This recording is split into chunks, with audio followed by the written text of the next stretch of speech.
ఎందుకు సమీక్ష చేయలేదు? మన ముఖ్యమంత్రి స్వయంగా 8వ తారీఖు వరకు చిత్తూరు జిల్లాలో ఉన్నాడు, కుప్పం పర్యటనకి వెళ్ళారు.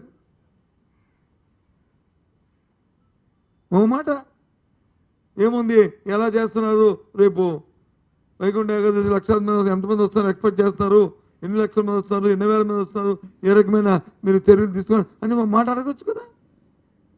అంత దూరం పోయినప్పుడు ఎందుకు అడగలే? చేతులు కాలిన తర్వాత వచ్చి ఆకులు పట్టుకొని రాసుకుంటే ఇంత సుఖం ఏముంది? ఇది కరెక్ట్ కాదు కదా. ఇది స్వయాన ఎండోమెంట్ మినిస్టర్ నాకు చాలా మా మిత్రుడే, సీనియర్ ఆయన. మరి ఆయన ఎందుకు చేయలేదు రివ్యూ? నాకు అర్థం అవ్వలే. అనుభవం వాడు.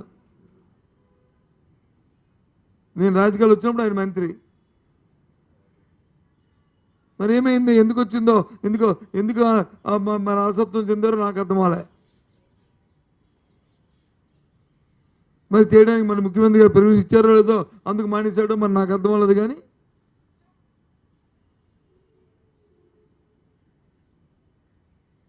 అది మన బాధ్యత, మన జాబ్ చోట్ల భాగం.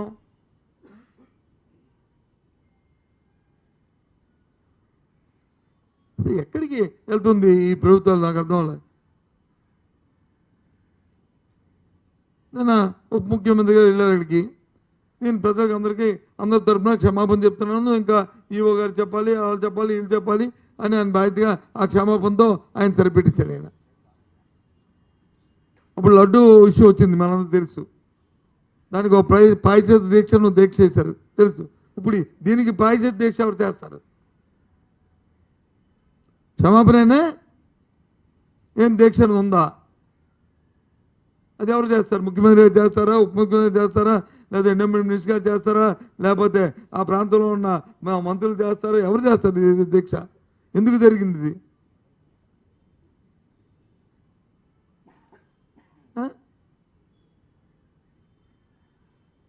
ఎంత పని చేసినా ఇంగ్లీష్ వాళ్ళు వచ్చి థ్యాంక్స్ అని చెప్పినట్లు, లేదా సారీ అని చెప్పినట్లు సారీ చెప్పేసి అయిపోతా.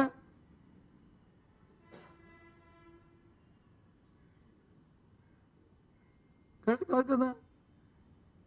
ఎంతమంది మా మనోభావాలు దెబ్బతిన్న భక్తుల మనోభావాలు రాష్ట్రంలో దాని తాలూకా పరివేశానం. ఐఎమ్ సారీ, భగవంతుడు క్షమించమని కోరుకుంటున్నాను.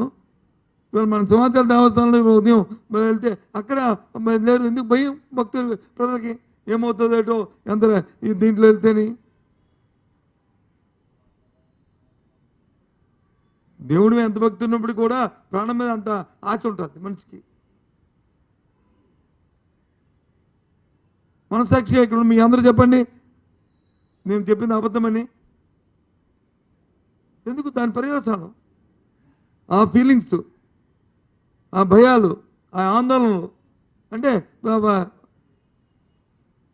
మాకు ఈ ప్రభుత్వంలో ఇక్కడ ఇలాంటి అకేషన్స్ వస్తే మాకు రక్షణ లేదు, అక్కడికి వెళ్తే మా ప్రాణాల మీద ఆశ లేదు, ఏ ఇబ్బంది అవుతాయని రాష్ట్ర వ్యాప్తంగా వచ్చింది అందరి మనసులో ఉన్నది.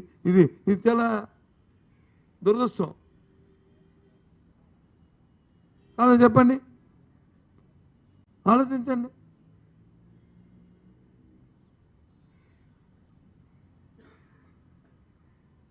ఏంటంటే రాజకీయాలు నేను చూశాను. ముఖ్యమంత్రి గారు ఏదో విషయంలో 10 రోజులు వచ్చి దీనికి యువత దర్శనాన్ని పెట్టారు.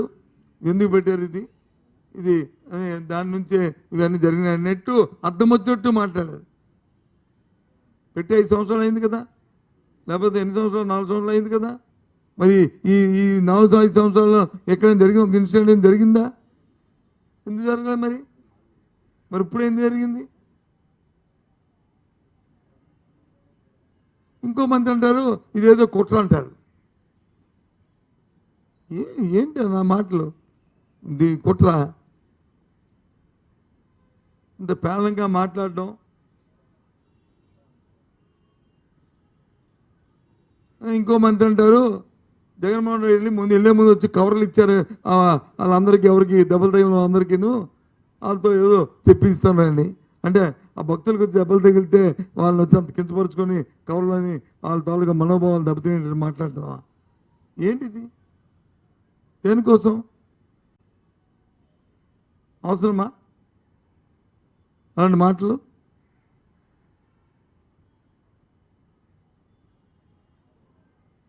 అవసరమా చెప్పండి?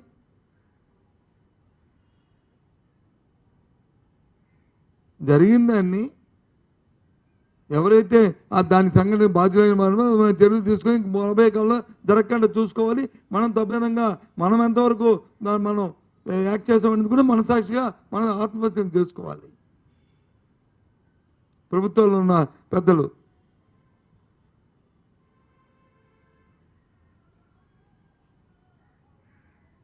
ఏమనంటే వాడ వచ్చి మునిగిపోయినప్పుడు వచ్చి చనిపోలేదా? వాడ మునిగిపోవడానికిను వైకుంఠ ఏకాదశి నాడు వచ్చి కోపల దగ్గర వచ్చి చచ్చిపోయిన దానికి తేడా లేదండి. గుడి మీద గేట్లు ఎత్తిన దానికి వాడ మునిగిపోవడానికి తేడా లేదండి. మానవ తప్పిదాలు కాదండి. విజయవాడ అల్లల్లో 30 మంది చనిపోయిందంటే కేవలం నీరు లేక, తిండి లేక, మందులు దొరక్క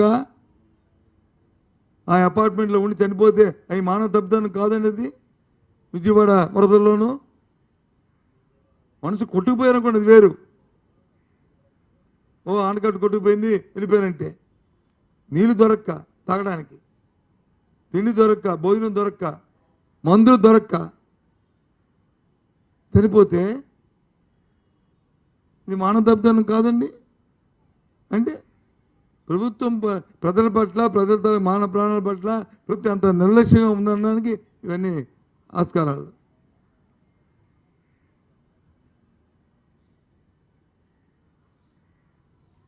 తప్పు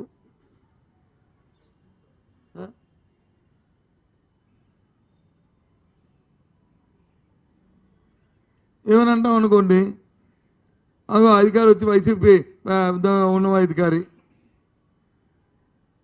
అధికారి వచ్చి వైసీపీ ఏంటి, తెలుగుదేశం ఏంటి, బీజేపీ ఏంటి,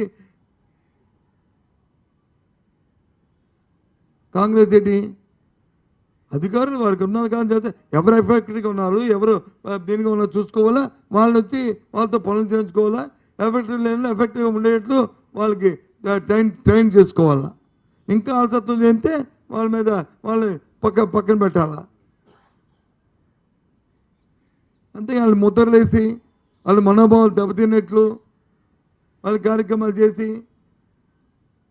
మరి ఇప్పుడున్న అధికారులు అందరూ మీరు వేసుకున్న అధికారులే కదా మరి తిరుపతిలోనూ. మరి ఎందుకు జరిగింది? మీరు ఏరుకోరు తెచ్చుకున్న అధికారులైనా లేకపోతే అంతకుముందు అధికారులు అక్కడ ఉన్నారా చెప్పండి? మరి ఎందుకు జరిగింది?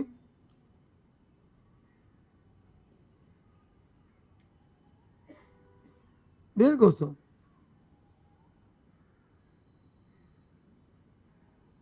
అక్కడ ఉన్న డిఎస్పీలు కానీ, అక్కడ ఉన్న ఎస్పీలు కానీ, అక్కడ ఉన్న డిఐజీలు కానీ అందరూ సాక్షాత్తు రాష్ట్రంలో ఉన్న డీజీపీ కానీ అందరూ మీరేసుకున్న